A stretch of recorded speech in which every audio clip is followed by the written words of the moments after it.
Bismillahirrahmanirrahim. Pasal Surutul khutbata ini syarat-syarat dua khutbah. Asaratun itu ada 10. Syarat-syarat dua khutbah itu ada 10. At-toharatu yang pertama suci, anil hadatsa ini dari dua hadas. Al-asghari yaitu hadas kecil, wal akbari dan hadas besar. Wa taharatu anin najasati dan suci daripada najis, fis thawbi ing dalam pakaian, wal badani lan badan, wal makani lan panggonan, wasatrul aurati dan nutup aurat, wal qiyamu lan ngadeg alal qadiri ing atase wong kang kawasa, wal julusul lan lungguh bainahuma kelawan antarane khutbah loro. Fauqa tumakninati ngungguli tumakninae salat,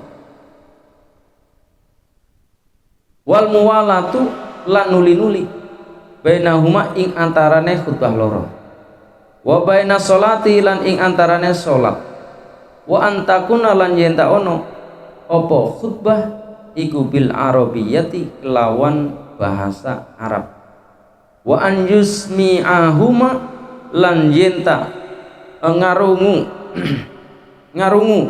sapa wong ing rong khutbah,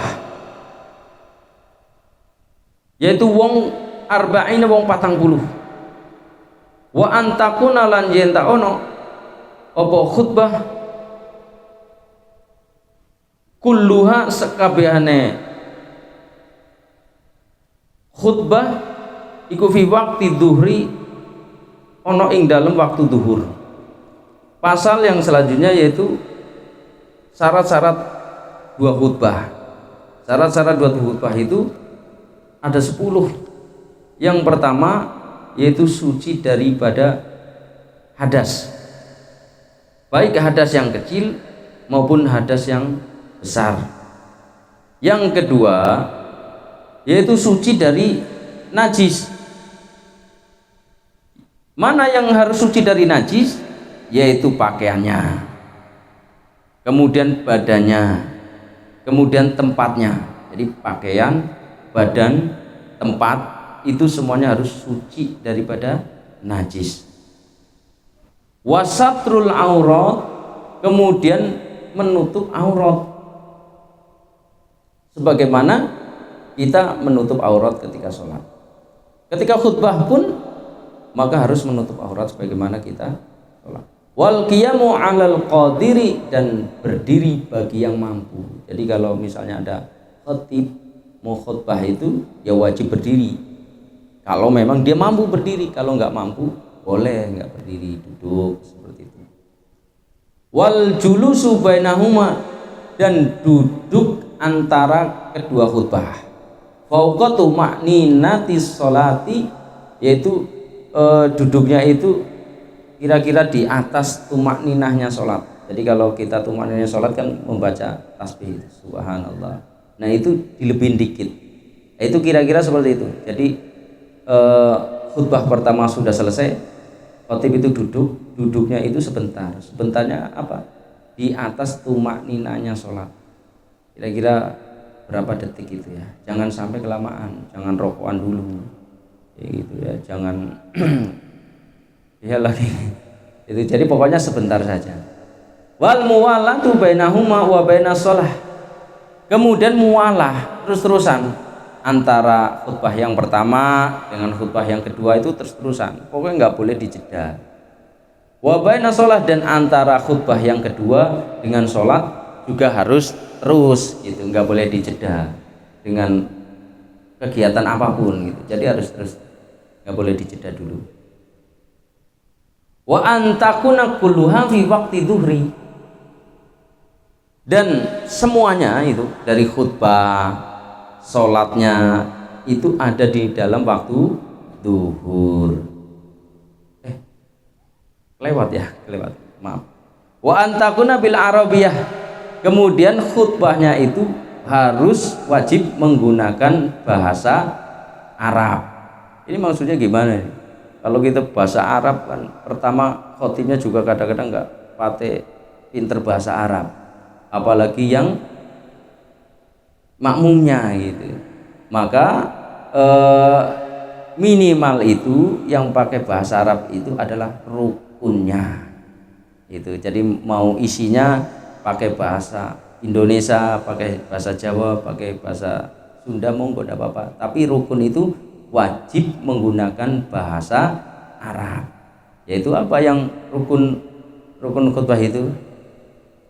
Membaca hamdalah tuh, kemudian sholawat Nabi, wasiat takwa gitu, terus membaca ayat Quran di salah satu khutbah, kemudian doa di khutbah yang kedua itu harus pakai bahasa Arab. Jadi misalnya kita kok doa itu di khutbah kedua, khotibnya itu doa nggak pakai bahasa Arab, pakainya bahasa Indonesia, nah itu tidak boleh. Jadi harus pakai bahasa Arab. Minimal Allahumma fir lil muslimina wal muslimat, seperti itu. Jadi jangan ya Allah ampunilah dosa-dosa kami dan dosa-dosa saudara kami, seperti itu, tapi harus pakai bahasa Arab rukunnya, karena mendoakan di khutbah yang kedua untuk saudara-saudara kita itu hukumnya wajib. Wa an yusmi'ahuma arba'ina, dan harus khutbah yang pertama ataupun khutbah yang kedua itu harus terdengar oleh 40 jamaah itu ya. Jadi misalnya ini kebetulan khatibnya lirih suaranya, mic-nya mati, lah ini hati-hati. Jadi minimal harus terdengar khutbahnya itu terdengar oleh 40 orang, nggak boleh kurang. Jadi minimal 40 orang mendengar khatib membacakan khutbahnya. Wa antakuna kulluha fi waqti zuhri, dan yang terakhir ya, jadi dua khutbah itu ya, itu masih ada di waktu zuhur. Jadi boleh misalnya asarnya jam 3, kita Jumatan jam setengah 2 boleh, kan masih di waktu zuhur. Asal jangan ketika kita masih khutbah kemudian ketabrak asar, itu nggak boleh, nggak sah. Jadi khutbah ini, mau khutbah yang pertama dan khutbah yang kedua itu masih ada di dalam waktu zuhur. Itulah syarat daripada dua khutbah. Ya mudah-mudahan kita bisa memahami ya, karena minimal kita sudah pernah mendengar, pernah mengaji perkara dengan khutbah ya. Jadi rukun khutbahnya juga sudah ya, syarat sahnya sholat Jumat juga sudah, kemudian syarat dua khutbah juga sudah. Minimal kita pernah mendengar, kita pernah mengaji, sehingga misalnya kita mempunyai keyakinan, wah ini khotibnya nggak sesuai nih, nggak jalani rukunnya nih. Kalau kita mempunyai keyakinan itu kemudian kita ikutin, nggak sah sholat kita itu, sholat Jumat kita nggak sah. Lah bagaimana nanti misalnya berlaku misalnya di PT-PT itu, padahal banyak yang berbeda dengan kita. Kalau kita sudah maklum, kita sudah paham bahwa rukun khutbah itu ada 5, yaitu yang pertama apa? Membaca hamdalah di kedua khutbah. Yang kedua membaca sholawat Nabi di kedua khutbah. Yang ketiga wasiat takwa di dalam 2 khutbah. Yang keempat membaca Al-Quran di salah satu khutbah. Yang kelima membaca doa lil mukminin, bagi orang-orang mukmin. Itu rukun ya.